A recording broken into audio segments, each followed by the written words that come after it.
Pig and Whistle Tales from Azeroth.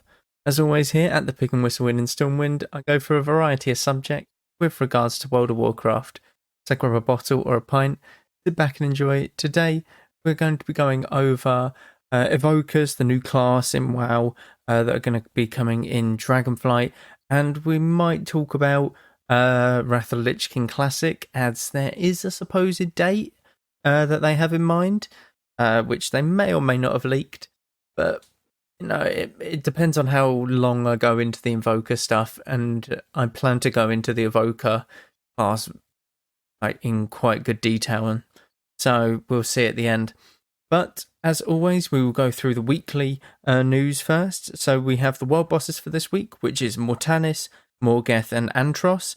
Mortanis being the world boss in Revendreth? Nope, Maldraxxus, that's the one. All of them have conduits, anima, gear, whatever you need. Heading over there, make sure you kill them for this week. Deepwing Dunk is your brawl for this week. This is Deepwing Gorge. Instead of capturing bases, you have 3 orbs, and you have to transport the orbs to the enemy base and either throw them into the hoop or dunk them in for extra points. World quests are your bonus for this week, so you get more reputation, and if you need some rep, definitely look to do world quests this week, as they are offering more. The mythic affixes for this week are tyrannical, so the bosses and the bosses' minions spawn, or the minions that the boss spawns have more health and deal more damage. Bursting, whenever you kill an enemy, it will burst, giving you a nasty debuff, and this stacks indefinitely, so make sure you help your healer out, either kill something really quick so a priest can master spell, or look to kill them individually in sort of groups of 4-5 maximum. Volcanic, just make sure you watch your feet, don't get knocked up into the air by the volcanic. It is a little bit of a DPS downtime, and if you're healing, it can be a bit of an annoyance, in all honesty. And you have Encrypted, which will be... Will it be the last week of Encrypted? No, there's one more week after this, I believe, until Season 4 comes out. So the penultimate week of Encrypted, where you kill one mob and basically you get a buff depending on which mob you killed. And the spell that we're going to be looking over the history of this week is Moonkin Form.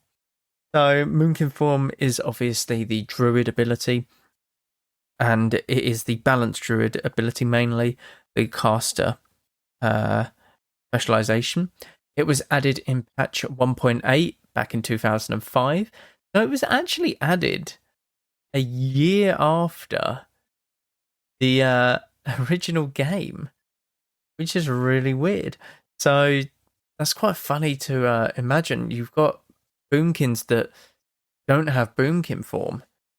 That's actually really weird to imagine. And that's for a whole year that they had that, because it came out in 2004, obviously. No, so the biggest changes that we get are when patch 2.0 hit, Burning Crusade. It now increases the druid's attack power by 150% of their level.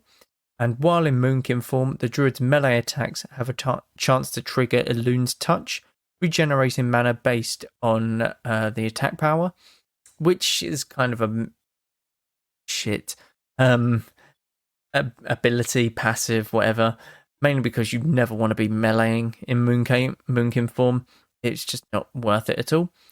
The next update that you had was a few months later. The armor bonus from Moonkin form has been increased from 360% to 400% to match the Dire Bear form. And then you have several months later in 2.3, Remove Curse can now be cast in Moonkin form, which is a massive quality of life change. So we're looking at Wrath of the Lich King now, a whole year later. It no longer increases your attack power. Instead, Elune's Touch is replaced with a new proc. Critical strikes with single target spells have a chance to restore 2% of the druid's total mana, which is so much better than the melee increasing or having a chance to regenerate your mana based on your attack power. You're not stacking attack power at all, so it was very useless for Moonkins, and this was a much better overall passive You're looking a couple months later, abolish poison can now be used in Moonkin form, which means that abolish poison and your disease, remove curse, stuff that can be used in Moonkin form. Again, a massive quality of life change.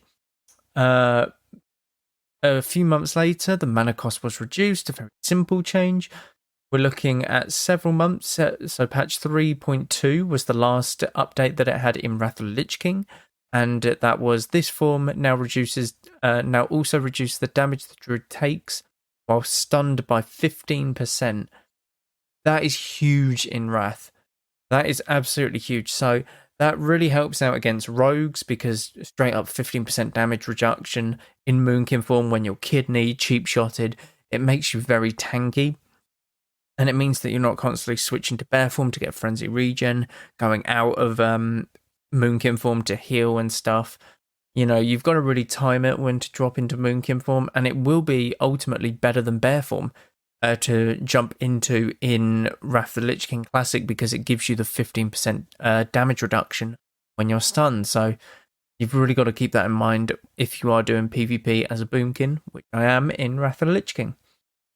The next change came in 4.0, a whole 2 or 1.5 years later, and that was now reduces all damage taken by 15% instead of increasing armor. So this isn't bad. This was kind of a nerf against melee, but a buff against casters, mainly due to the fact that the armor was very, very potent or very effective against melees such as rogues, etc.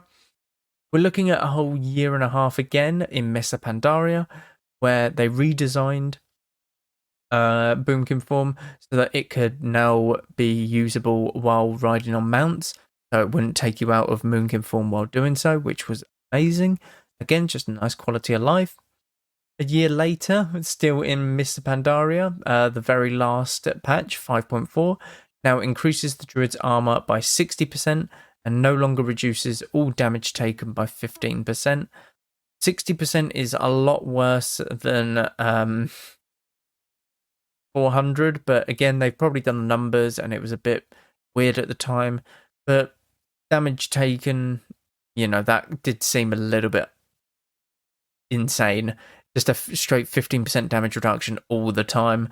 And then you add bark skin onto that when like you're really in danger. 35% damage reduction on a minute cooldown, technically.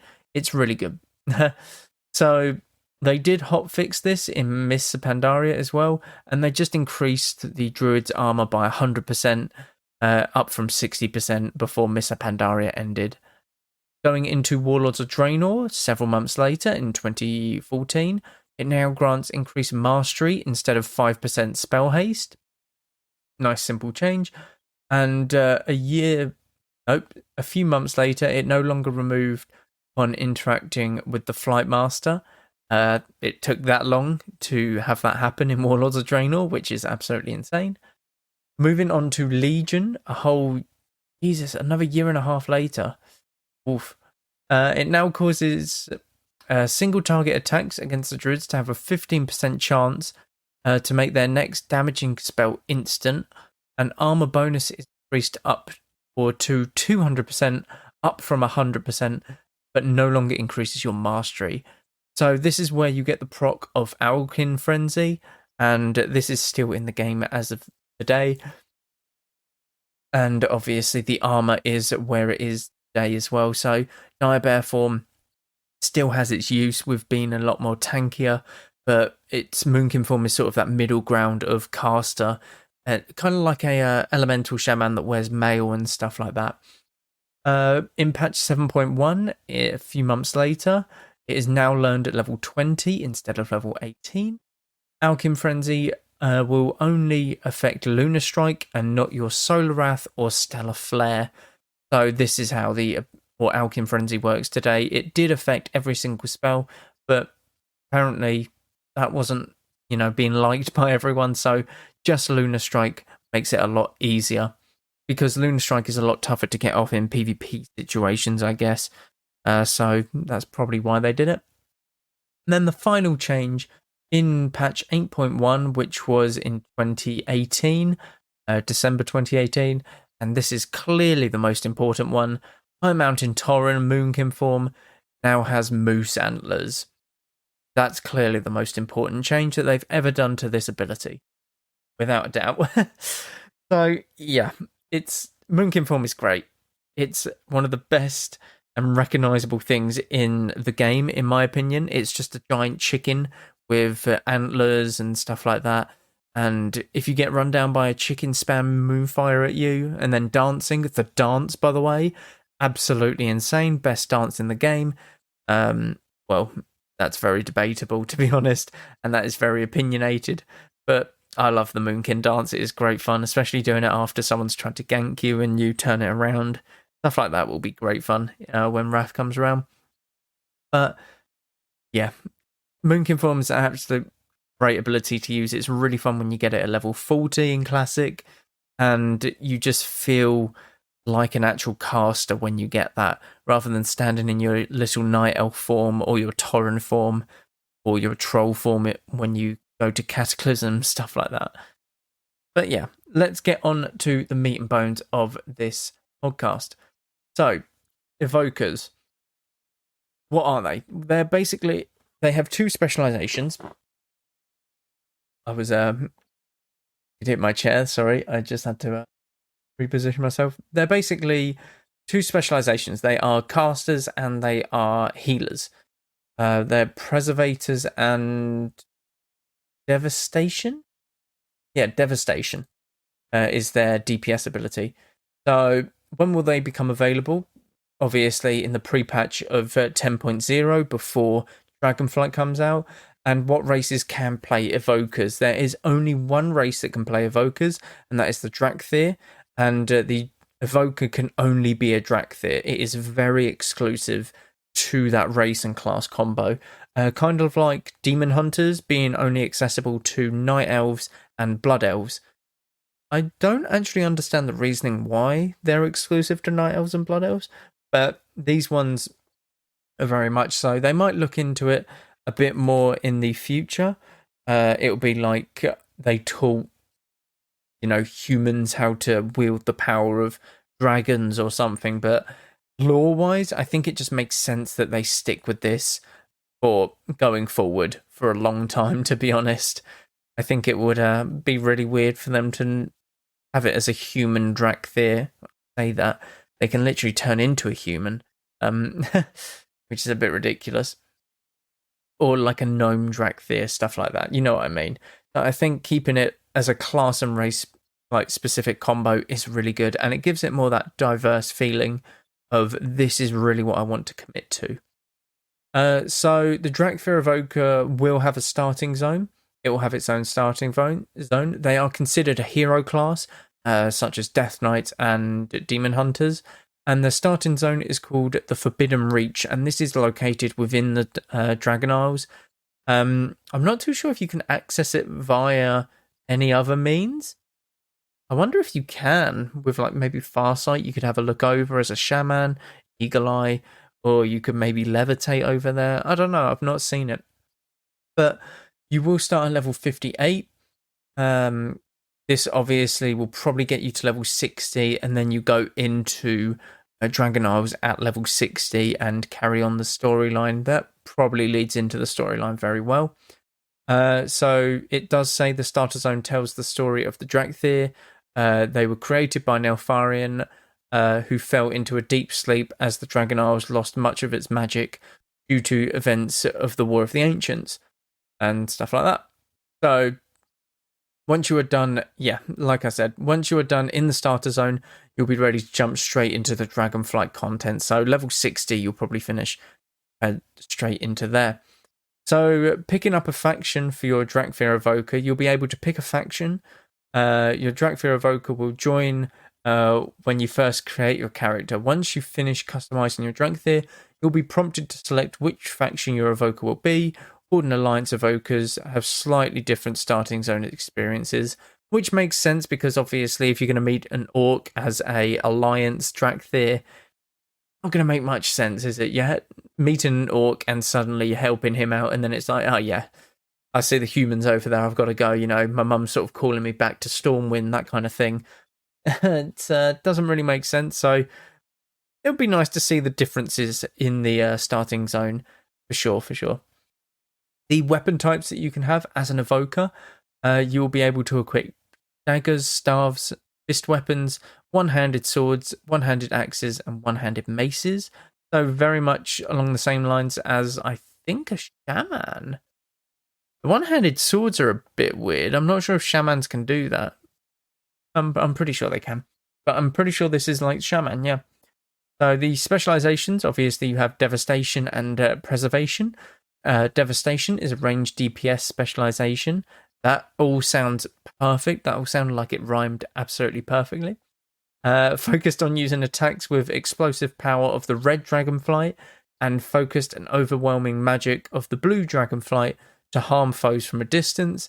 Devastation Evokers will use a variety of spells, including classic dragon breaths that are unleashed from mid-range.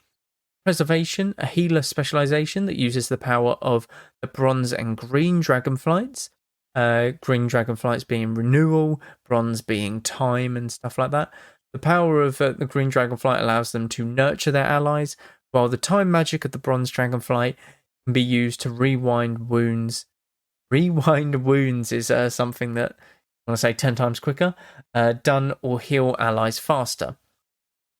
So we obviously have the evoker abilities, which we will go into more, but you have something that is empowering abilities. So this is a new mechanic exclusively to the evoker. They will be looking to implement it into different classes when they get new spells, etc. But ultimately, holding down the button of a spell allows you to empower that spell, charging it to deal more damage or hit more targets, depending on how the spell is used. Holding down will display a bar that shows how empowered that spell is. An empowered spell can either deal more damage or hit more targets. Yeah. So the bar is very simple. It will take 1.5 seconds to charge up, 2 seconds, something like that. But ultimately, there is a setting in the alpha right now where you can click and then click again for when you want it, or you can click and hold still. But the click and hold is the default, but honestly, click and then click again is probably the better idea to go with. But again, that just comes down to testing and what you feel more comfortable doing in your own regard. So let's go over the devastation abilities a bit more. So you have I'm literally just going to list them off and sort of go over them and sort of see my take on them. I've seen very few Evoker streams and stuff like that, so I've got very little idea. I learn a lot from actually playing the class and getting sort of into it. So, once again, if anyone wants to hit me up with that alpha, I'm more than happy to hop on, give it a go, report any bugs. Yeah, definitely help out.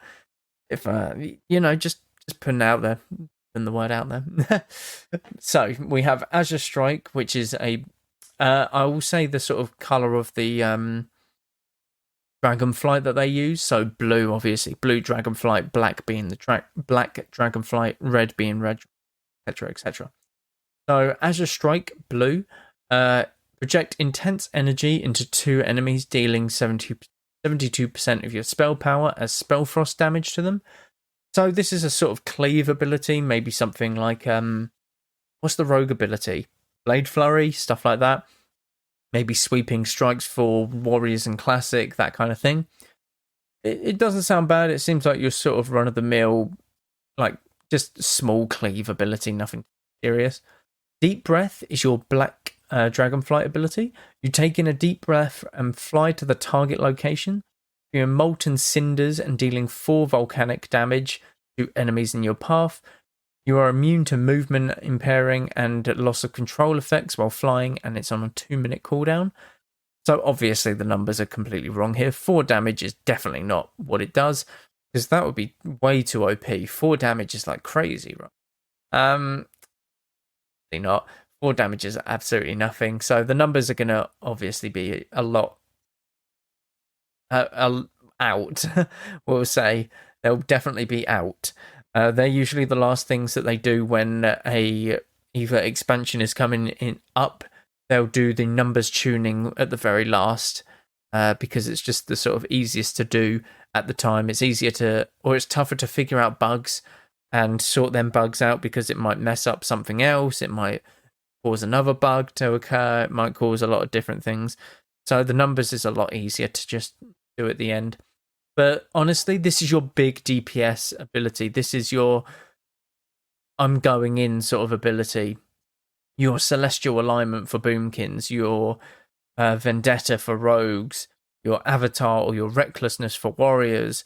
This is your big, I'm going to go in and this is going to do a lot of damage. And, the immunity, where you can't be CC'd as well, is huge for PvP.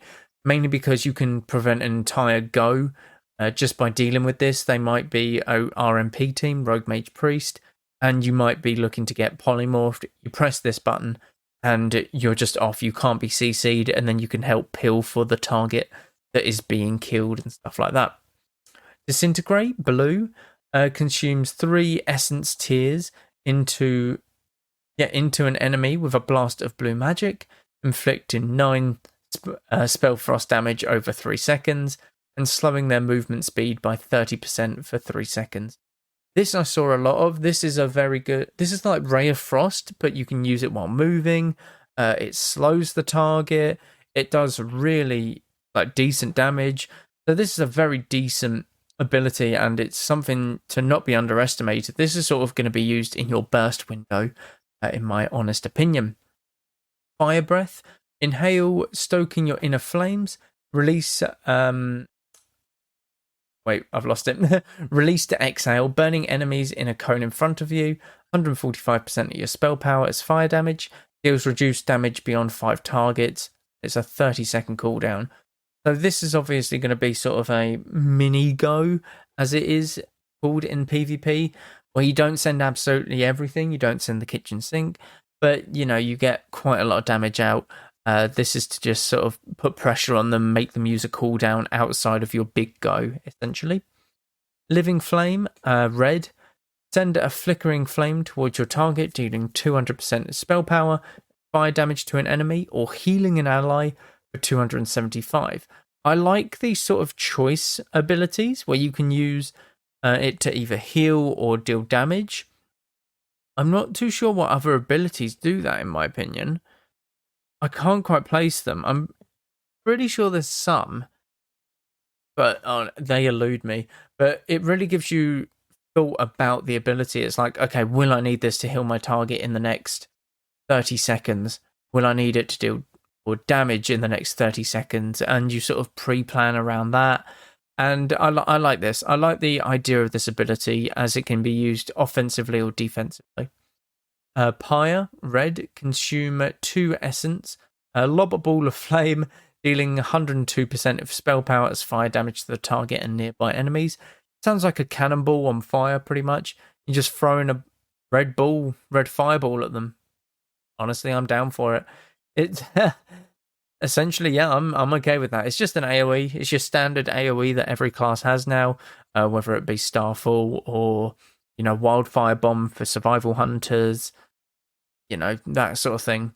Standard AoE, every single class has them. Eternity Surge, blue. Focus your energies to release a salvo of pure magic, dealing 370% of spell power as spell frost damage. This seems really good, just purely based off of the numbers. 369% of your spell power. Again, this can be for like a mini go or something like that. It has no cooldown, so it's yet to be really showing how important it is in your rotation, your DPS rotation, but it seems very good and seems very potent. Firestorm, red, an explosive bombardment or bombards. An explosion bombards the target area with white hot cinders, dealing 20% of your spell power times 7 as fire damage to enemies over 12 seconds. And this is your basic dot. You have a simple dot. It's nothing too crazy. It's got a 20-second cooldown. So It's an AoE dot, which isn't too bad. Kind of on the lines of Sunfire, but Sunfire doesn't have a cooldown, so hopefully it'll do more damage than that. But, it at least is something that you have to take into consideration because it has a well. Charged Blast Blue consumes 2 essence. Exhale a bolt of concentrated power from your mouth for 140% of your spell power as spell frost damage. Azure Strike increases the damage of Charged Blast by 100% for 3 seconds, stacking 2 times. So it seems to me that you're looking to... Azure Strike is your melee, I believe, and it was the very first ability that I said. So you're looking to stack this twice and then use probably Charged Blast as, 200% increased damage is nothing to sort of wince at. It's going to be quite powerful and it will be a very good sort of combo, as it were, kind of like rogues. Emerald Blossom, consume 3 essence. Throw a bulb from the Emerald Dream at an ally's location. After 2 seconds, heal up to 3 injured allies within 10 yards for 250% of spell power. Rank 2 Emerald Blossom costs 2 essence, but no longer has a cooldown. So Emerald Blossom, again, it's sort of an AoE heal, nothing too crazy. It's kind of like the mushrooms from Cataclysm that Druids had, where you put the mushroom down and then you ultimately explode the mushroom to heal them in an AoE area. Or it's kind of like, I forget the name of it, Efflorescence? I think it's Efflorescence currently in the game, where it just puts a green circle on the floor for Druids, something very simple like that. Blessing of the Bronze. This is bronze. Weave the threads of time, reducing the cooldown of major movement abilities for all party and Ray members by 15% for 1 hour. This is your buff. This is your Mark of the Wild, Fortitude, whatever. This is your buff. Ultimately, it's not too bad. If you can not dispel this, it means that a lot of classes, such as Druids, who have Stampeding Roar, Dash, they'll get that up quite quickly. So 3-minute cooldown, reduce it by 15%. What do you have? 30 seconds? I'm trying to do maths here quickly. I'm trying to do a lot of maths, but it's not working out. 18 seconds off of 180 seconds, plus 15%. 27 seconds off of your Stampeding Roar, which isn't bad. 27 seconds off of a 3-minute cooldown, that will add up over time. That will add up, and that is going to be very, very good. So if you can't dispel this, it's going to cause a bit of problems. Now we have the class spells. So that was the devastation spells only, obviously. Dragonflight Evoker class spells, the base class spells. You have Quell, which is your interrupt. It is a 4-second, or interrupts them for 4 seconds, and is a 40-second cooldown. Overroar? Overroar? I have no idea. A pressing roar, removing 1 enrage effect from each enemy, and its cooldown is reduced by 20 seconds for each enrage dispelled. Landslide, which is black Dragonflight. Conjure a path of shifting stone towards the target location, rooting them for 30 seconds. This is your mass route for a druid, but you do have to aim it, which I actually quite like. It is a semi-skill shot, which is very good, and I enjoy that aspect of WoW. Hover, launch yourself and gain 30% increased movement speed for 6 seconds. Allows Invoker spells to be cast while moving and does not affect empowered spells. This is a 30-second recharge, so this to me sounds like you can have multiple charges of it. But this is a very good spell. This gives you icy flows from mage where you can move while casting, so it's really good, really effective, and moving while casting has always been good in WoW. Rescue, green Dragonflight. Fly to an ally and heal them for 430% of your spell power. There's a 24-second cooldown. This is really good as an off-heal, to be honest, if you're a DPS. Very good off-heal. Fly with me. This is the one I love. Swoop to an ally and fly with them to a target location. You go and pick them up and bring them to a certain location, obviously within a certain range. But it's just amazing to get them out of sticky situations, and it sounds so fun to use. It's such good utility. Sleepwalk, green, incapacitate an enemy for 20 seconds. You cause them to sleepwalk towards you. Damage has a chance to awaken them. This is your succubus sort of CC. This is your only CC, and it is very good. Oppressing Roar. This is something that basically allows you to increase the duration of crowd control effects by 50% in the next 10 seconds. So if you use this on someone and you've got a rogue with you and they kidney someone, that's a 10-second, 11-second kidney. That's pretty good. That is pretty good, that kidney shot. So yeah, careful with that one. Tip the scales, bronze. Compress time to make your next empower spell cast instantly at its maximum empowerment level. This is a 2-minute cooldown, so this is sort of I don't really know how to describe this. This is just full damage spell, like max rank. I don't really know how to describe it, but it's very basic. Very basic, and it will give you a little bit of a burst window. Unravel, blue, sunder an enemy's protective magic, dealing 500% spell damage as to absorb shields. This is basically shattering throw for warriors, but on a 9-second cooldown and against spellcasters and spell shields and protective magic, anything like that. So ice block, mage barriers, warlock shields, anything of that nature.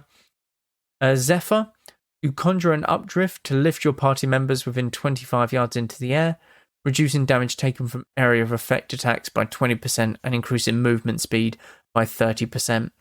Obviously, the area of effect and movement speed will be used in PvE, but the movement speed in PvP will be the useful part here. A very good small movement increase, and will help you survive in certain situations just to get that little bit extra distance on people. Source of magic, blue. You redirect your excess magic to a friendly healer for 30 minutes. When you cast an empowerment spell, you restore 0.5% of their mana per empowerment level. This is really good if you can use this in PvP. Classes that have mana issues, such as Disc Priests, I was going to say Mistweavers, but they've got the best mana in the game. Disc Priest, probably Druids will also benefit a lot from this. Anything of that nature. We're yet to see Evokers and how they deal with mana situations, but yeah, Disc Priests and Druids are the ones that come to the mind when this ability pops up, because 0.5% maximum mana per empowerment is really good. That can easily stack up very quickly. Time Spiral, bronze, bend time allowing you and your allies to cast their major movement abilities in the next 10 seconds, even if it is on cooldown, and this is a 2-minute cooldown. So essentially you can have a movement ability every minute if you're timing it right and doing stuff perfectly. Obsidian Scales, black, reinforce your scales, increase your armor by 200%, and reduce magic damage taken by 20%. So obviously the armor is against melee, and the magic damage against mages and stuff like that. It's kind of a bark skin, ultimately. It lasts for 12 seconds, and you're immune to interrupt and silence effects while this is up. Renewing Blaze, red. The flame of life surrounds you for 8 seconds, healing you for over 14 seconds for 100% of the damage taken. This is really good. If you can pre-pop this before, say, a Rogue Mage Priest go, you will basically survive. There's no way that they should kill you through that, as it heals you for a set amount. So they deal 100k damage. Then this will heal you for 100k damage over 14 seconds. It's absolutely insane. But ultimately, does it start when you press the ability or after the 8 seconds it surrounds you? That's yet to be seen, I think. So we're going to have to wait and see on that. But you'd have to pop this, pre-pop this for it to have a really good effect in PvP situations anyway. Naturalize, green, cleanses harmful effects of the target, removing all magic and poison effects. The magic is huge, mainly due to the fact that the only thing that can dispel magic is mass dispel and healers. No DPS class has a magic dispel, so that is huge with regards to PvP, and it can be something that is absolutely crazy. Cauterizing Flame, cauterize an ally's wounds, removing all bleed, poison, curse, and disease effects. Heals for 350% of spell power upon removing any effect. It has a 1 minute cooldown. This is your dispel, and it's just on a 1 minute cooldown, but it can be very useful as it does have a built-in healing component to it also. The racial abilities for Evokers are as follows. You have Tail Swipe. Lash out your tail, knocking enemies within 6 yards into the air. The 1.5 minute cooldown, so it is a sort of knock-up, a CC, if you will. Wing Buffet, with a powerful flap of your wings, knock enemies away in front of you. This is a Typhoon on a 1.5 minute cooldown. Glide, reduce your falling speed. This is the same as Demon Hunters. You just double press spacebar and you will be able to glide and fall slowly. Soar, muster your strength and launch into the air. Increase flight speed by up to 950%. Cooldown begins when you land, only available while outdoors, not in dungeons and raids, and I would imagine not in battlegrounds or arenas. This is just a 5 minute cooldown, and yeah, it's basically instead of dragon riding, you can just do this every 5 minutes if you're too lazy to mount up and sort of want the RP element of being a dragon yourself. Visage, switch between your Drakthir and Visage forms. Your Visage puts your party at ease, significantly increasing out of combat health regeneration. That's really cool. I didn't know that part. Disconcerting Eye, increase your perception by 50. Perception increase the radius of tracking mining and herbalism nodes, and chance to find additional rare materials while gathering. Familiar Skies, you fly 20% faster on continents that you have fully explored. That is really cool. I really enjoy that because it gives people an incentive to explore the world. Principles of Soaring, while soaring through the air, pointing yourself towards any given direction sends you that direction. Pointing yourself downwards grants more momentum. Evening it out can transfer that momentum forward. Pointing yourself upwards slows you down, etc. This is dragon riding, pretty much. Surge forward, you flap forward a short distance, gaining speed, and skyward ascent, flap upwards, gaining height at the cost of some momentum. Now, Evokers look absolutely fun. I'm definitely going to be playing one. I'm going to use it. I'm going to ult one. My Boomkin is ultimately going to be my main in Dragonflight, but Evokers I really do want to give a go, and I love every sort of caster class that they bring out. Might try the resto, but honestly, Devastator looks the best one for me. I love a good caster DPS. But we will end it there. I'm sorry I didn't get around to Wrath. Maybe that might be a little episode for next week. We'll definitely see.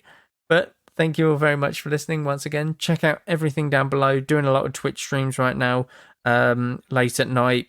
Say late at night. A lot of people from all over the globe can see me at different times. So late for Europe, I'll say.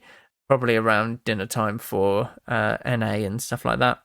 But once again, thank you all very much for listening. Go with Valor, friend. Goodbye all.